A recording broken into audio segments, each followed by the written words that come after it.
Y continuamos en nuestro semáforo haciendo esta pasada por algunos espacios de cultura que nos parecen fundamentales de la región metropolitana. Perdónennos todos a quienes nos están escuchando más allá del centro del país, pero en varios casos, tanto en el Museo Nacional de Bellas Artes como en GAM, hay actividades que también pueden acceder virtualmente. Estamos con la directora de Programación y Audiencias del Centro Cultural Gabriela Mistral, María José Cifuentes. ¿Cómo estás, María José? Muy bien, Antonella, muchas gracias por invitarnos. Bueno, un gusto tenerte acá. Ustedes saben que somos muy cercanos al GAM, hay muchos cariños ahí, hay mucha admiración por el trabajo que hacen y por lo mismo mucha expectación respecto tanto a la programación 2024 que la lanzan ahora en una semanita más. Sí, muy pronto ya, el 9 de marzo. Y antes de eso, lo que va a estar pasando el 8M. Así que partamos por el próximo viernes, en una semana más. ¿Cuáles son las actividades que están ahí agendadas para el GAM? Sí, para contarle un poco a quienes nos escuchan, una programación artística hoy en día para un centro cultural no es solamente armar una parrilla o una agenda de actividades donde la gente puede solo venir a entretenerse.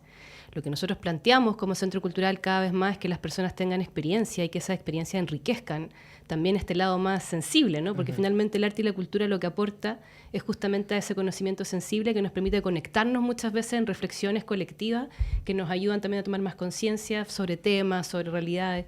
Y eso es un poco lo que los artistas hacen también, como el construir ciertos relatos, el mostrar otras formas de entender el mundo. Y yo creo que es interesante cuando hablamos de programación artística porque no es solo como la agenda, sino que también es qué estamos pensando o qué están pensando hoy día los artistas y qué refleja finalmente ese espejo que es el teatro, la danza, las artes escénicas, la música de nuestra sociedad. Entonces, bueno, lo primero, obviamente el 8M para nosotros siempre ha sido una fecha muy importante, como la gente sabe, el GAM es un espacio seguro y justamente un espacio seguro para las mujeres que desean manifestarse este 8M. Así que principalmente lo que vamos a tener para el día viernes es un espacio abierto con mucha contención. Van a haber algunas actividades resolvidas en conjunto con City Lab. Vamos a estar ahí con algunos espacios de música, de reflexión, pero en general las actividades de GAM más bien es puertas abiertas, espacios de contención, espacios de cuidado para que las mujeres puedan sentirse cómodas, quienes quieran ir con sus niños, sus lactantes, tienen los espacios también para poder estar ahí tranquilas. Así que eso como en primer espacio, más que una actividad, es el poder ofrecer un espacio seguro para todas aquellas que quieran manifestarse ese día. Considerando que hay marcha, el 8M, claro, exactamente. Como todos los años, y el GAM está justo en el camino, ¿no? Entonces, sí, y de hecho muchas de nosotras también del mismo GAM, las mujeres no estamos ese día en GAM, también salimos en el fondo, así que es un día más bien de manifestación y de estar ahí todas juntas, digamos. Ahora, antes de pasar a lo siguiente y deteniéndome en lo que decías antes, María José, respecto a cuando se piensa una programación, se está pensando conceptos, ¿no? Y un tipo de relato también. Sí. El año pasado ustedes trabajaron el concepto de Somos Huella. Y que tenía como varias bajadas que me parecían súper interesantes y que se expresaban en la programación. Por un lado tenía que ver con Somos Huella desde el punto de vista ecológico, ¿no? De nuestro paso por la tierra, qué es lo que estamos haciendo con eso y cómo nos vinculamos con aquello. Somos Huella también en relación con nuestros ancestros, también tuvieron un énfasis, me acuerdo también en el lanzamiento, vinculado con reconocer que venimos de alguna parte, ¿no? Y que somos huella que viene de otras huellas previas. Y también con todo lo que tuvo que ver con la conmemoración de los 50 años. Sí. Entonces, pensando en todos esos conceptos, ¿no? ¿Cómo evalúas la construcción de una programación en torno a esos conceptos? El año pasado fue un desafío justamente porque uno de los temas más potentes que debíamos asumir los espacios culturales y los artistas y la cultura en sí era justamente cómo nos enfrentábamos a los 50 años, a la conmemoración de los 50 años de la dictadura. Y creo que fue interesante el poder establecer otros relatos, ¿no? Por salir como de ciertos prototipos. De hecho, partimos el año riéndonos con el asilo. O sea, de pronto era como tratar de poner otras formas también de acercarnos a los temas de en torno a la dictadura. Y hicimos un gesto también que fue iluminar el edificio y hacerlo palpitar, que fue de alguna manera nuestra forma de exorcizar quizás lo que era esa torre como un símbolo también político. Construir una programación, como hablábamos antes, es desarrollar estas narrativas y creo que tanto el año pasado como este año hay ciertas urgencias que creemos que la cultura y el arte tienen que abordar. Y justamente yo creo que el tema de la ecología y sobre todo esta mirada de una cultura ecosocial, que es algo que no hemos como terminado de quizás asumir como sociedad, es algo súper importante y algo que el espacio cultural puede brindar. Entonces el año pasado partimos con justicia ecosocial, que era más bien como hacer justicia entre los derechos sociales o sea, de los humanos, digamos, de las personas, del buen vivir, y los derechos no humanos y la justicia en el torno a la naturaleza. Este año estamos más bien proyectando el cómo constituirnos un espacio cultural ecosocial, que finalmente promueve una cultura ecosocial que tiene que ver cómo ese buen vivir y esas lógicas también de compartir, se extienden no solamente a entender la naturaleza como un recurso, sino que entender también cuáles son esos saberes de la naturaleza que aportan finalmente al desarrollo, al conocimiento. Entonces estamos como trabajando mucho en torno a eso. Creemos que es muy importante posicionarse frente a una nueva lógica para un poco entender que el mundo depende totalmente de la relación que sostengamos entre nosotros y entre justamente los no humanos, ¿no? Entonces estamos un poco en ese proceso. Y eso ha sido muy bonito porque ha ido dialogando en conjunto con lo que hacen los artistas. Entonces uno también cuando desarrolla una programación no solamente establece una narrativa, sino que es una escucha muy potente en torno a qué están pensando los artistas, qué están desarrollando, qué se está desarrollando a nivel cultural. No solamente los artistas desarrollan cultura, sino que todos nosotros hacemos cultura. Y justamente qué es lo que la sociedad está de alguna manera solicitando en términos de reflexión, o qué es lo que las personas, también las comunidades, están levantando como preocupación.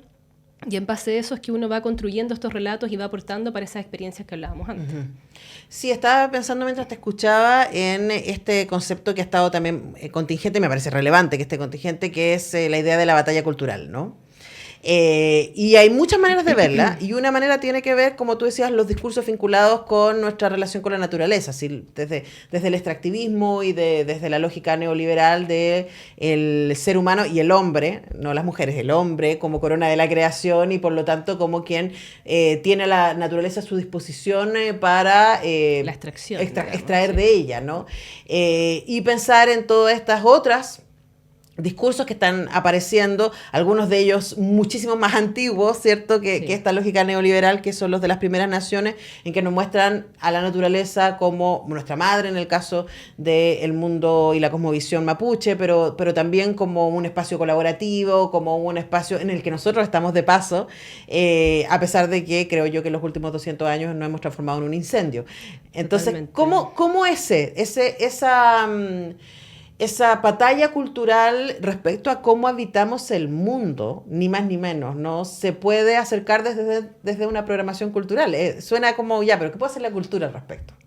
Bueno, es súper interesante porque justamente, como decíamos antes, el arte refleja la sociedad actual. El arte también nos plantea otros modelos de mundo y a veces nos pone el foco, un microfoco en temáticas que desde lo micro podemos abordar hacia lo macro.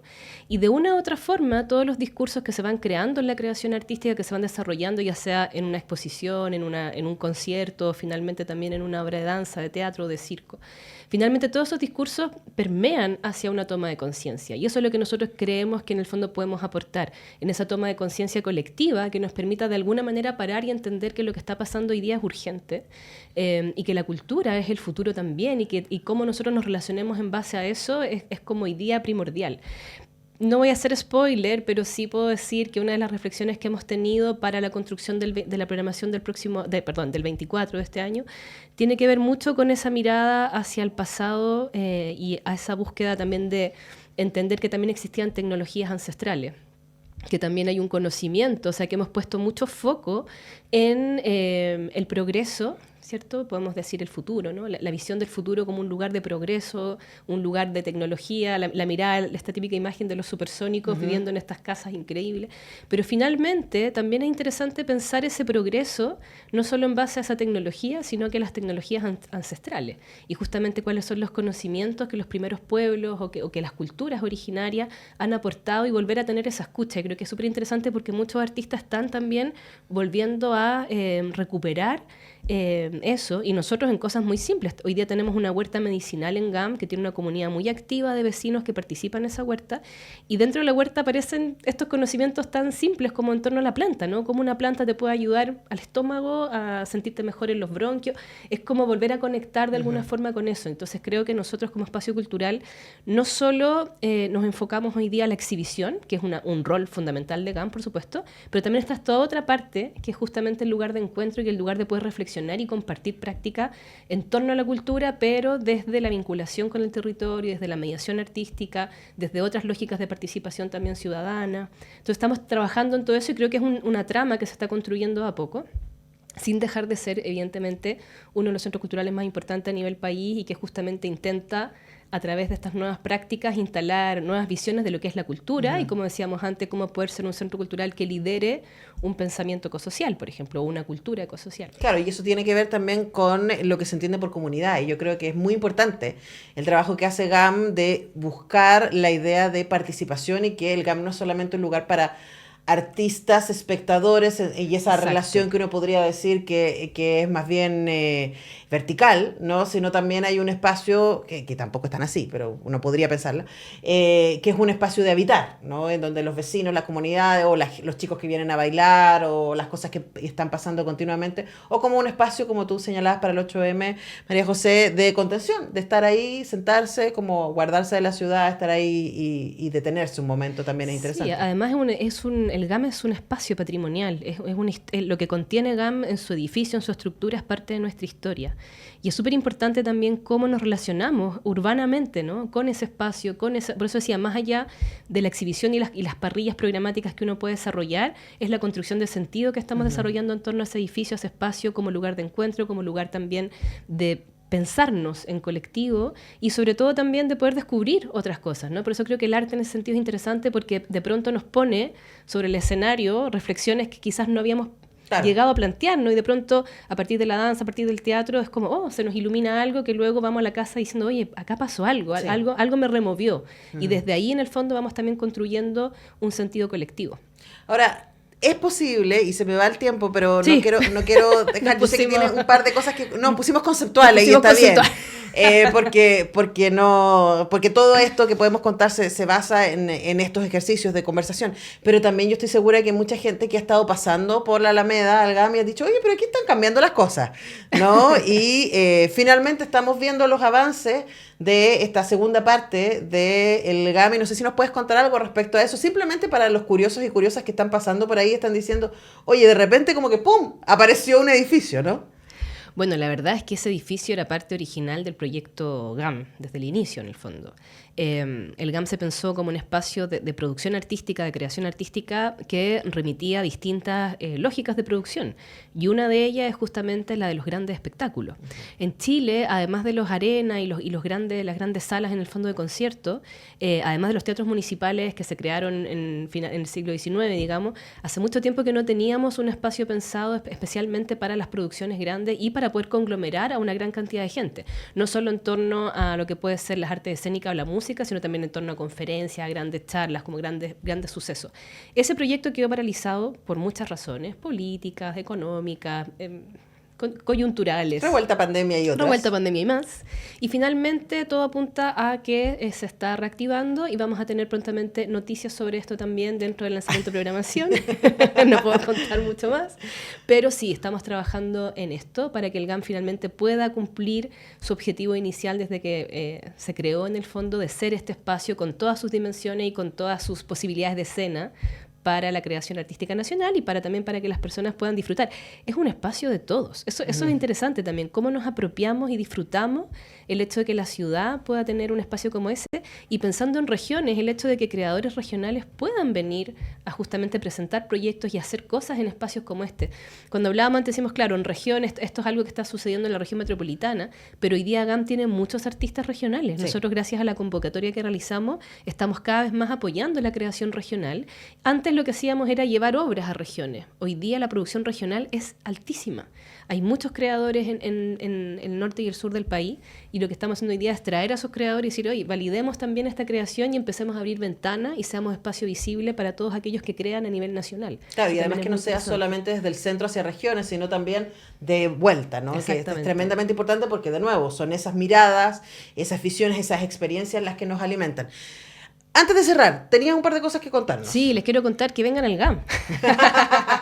No, de verdad, en marzo tenemos una programación súper interesante para partir el año, para justamente empezar el año abriéndonos no solo el espacio de entretención, porque bueno, muy importante como la cultura nos aporta en términos de salud mental y nos ayuda también a enriquecer, como decíamos antes, esta cosa más espiritual, más de conocimiento sensible. Pero súper interesante que puedan venir porque justamente vamos a estar presentando una obra de danza contemporánea de Valdivia, la obra Nodos, una compañía que se va a estar presentando. También vamos a estar abordando algunas temáticas en torno a la migración con una obra que se llama Mañana es otro país, que es la historia de una madre y una hija que tienen que emigrar, que más allá del espacio físico, si es Latinoamérica, si es Oriente, si es justamente qué sucede cuando tenemos que salir. Les quiero recomendar también 2 obras de teatro, Moscas aplastadas sobre la ventana que da al bosque, que es una obra con la dramaturgia de Carla Zúñiga y dirigida por Claudio Fuente, que justamente nos habla también de la relación sobre una mujer, sobre 2 mujeres que son madre e hija. Y contarles que volvemos con María Isabel, que es una de las grandes producciones de GAM del año 2023, que nos gustaría mucho que quienes no la han visto, por favor, vengan a verla. Es otra manera también de entender desde un lugar mucho más feminista lo que fue finalmente el golpe y cómo eso afectó en la vida de muchas mujeres y sobre todo las mujeres miristas en este caso, que cuentan un poco la violencia que no solamente recibían de la derecha, sino también de los partidos de izquierda. Oh, sí. Entonces es muy interesante, es una obra que creo que es el momento también de verla, sobre todo en el contexto del 8M, o sea, le estoy contando justamente obras que hemos pensado en el contexto del 8M, y tenemos... Eso va a estar del 21 al 31 de marzo. Del 21 al 31. Cuando se acerque les vamos a recordar, porque a mí me encantó María Isabel y creo que hay muchas razones para ir a verla. Y además va a haber un conversatorio con María Isabel Matabala que es maravillosa, así que creo que vale la pena escucharla. Vamos a estar haciendo algunos ciclos de autor, uno de ellos es con la compañía Silencio Blanco, que cumple sus 14 años de existencia, y vamos a estar presentando por ahora Antuco, y los quiero dejar desde ya invitados porque además de la potencia de traer artistas nacionales, regionales, estamos también haciendo el gesto de abrirnos hacia Iberoamérica y traer cada vez más obras iberoamericanas. Y es el caso de Shaun, una obra de danza brasileña, con unas increíbles coreógrafas, Marcela Levy y Lucía Russo, que van a estar presentándose. Es una obra imperdible donde van a poder ver justamente la relación del nombre, que se llama Suelo. Todo empieza a caerse lentamente en la escena, así que no se la pierdan. Montón de cosas, nos dejó ahí como con mucha información la María José Cifuentes, directora de programación y audiencia del Centro Cultural GAM. Miren, no se ahoguen. Pueden seguir a GAM en sus redes sociales, está gam.cl. Nosotros vamos a hablar con María José o con Felipe pasado el 9, que va a ser la presentación de la programación 2024. Casi todas las cosas que les nombramos empiezan a pasar a partir de la próxima semana. La próxima semana empezamos. Así que denle una mirada a gam.cl. María José Cifuentes, directora de programación y audiencias del GAM. Muchas gracias por venir. Gracias, Antonella. Oye, y antes de despedirnos, les recuerdo que hoy día se presenta en Sala Máster CAF. Cómo asesinar a Felipe. Estuvimos conversando con su vocalista, Koala Contreras, hace un par de días. Y recuerden además que Sala Máster tiene un recién estrenado Instagram, salamaster.cl, para que ustedes puedan ir, seguirlos. Yo ya les sigo. Pueden además enterarse de las cosas que van a estar pasando en marzo. Ahora tenemos lanzamiento del libro el 19 de marzo. Tengo mi 5º libro, la vamos a lanzar acá. Maravilloso, felicidades. Que además viene después vamos a hablar con más detalle de eso, que además viene de conversaciones que tuvimos para el programa Cuestión de Gustos. En pandemia son 20 entrevistas a escritoras chilenas y lo va a estar presentando la Natalia Valdebenito con Juan Pablo Sutherland. Así nomás. 19 de marzo, una de las muchas cosas que van a pasar en Sala Máster durante este mes, así que si ustedes quieren estar enterados, síganles en Instagram, salamaster.cl. Salamaster CL, sin punto. Gracias, Salamaster CL. Y con eso nos despedimos este viernes y nos encontramos el lunes. Le deseamos buenas vacaciones a la Tania. No sé qué haremos sin ti, Tania. Descansa, corazón mío. Y nosotros, el resto de nosotros, regresamos el lunes para una nueva edición de Semáforo. Que tengan buen fin de semana. Chao.